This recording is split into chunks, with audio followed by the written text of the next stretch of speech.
handsome mallard, Anas platyrhynchus, is the best known wild duck in the world, and it's a familiar sight in the lakes, marshes, parks, and backyard ponds of New York.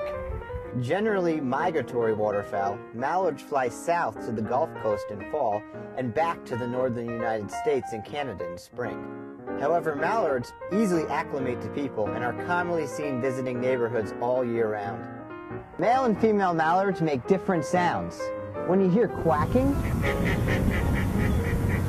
you're listening to a female mallard. They look a lot different too. The male, called a drake, in breeding dress is unmistakable. He has a glossy head and upper neck in brilliant green, separated from the rich chestnut of his breast by a white collar.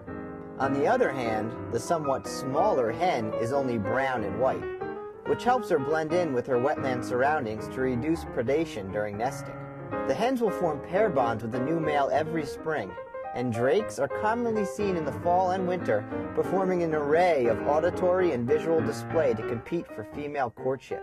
Hens tend to nest where they have successfully before, in a nest that protects them from predators like fox and opossum. This mixture of Phragmites and cattails is a perfect example. Known as dabbling ducks, they don't dive all the way under the water to feed, but just tip their heads under the surface to sieve out food. You shouldn't feed mallards things like bread and potato chips. These are not nutritious, and they make mallards dependent on human handouts. Mallards should be eating insects and the seeds of aquatic plants.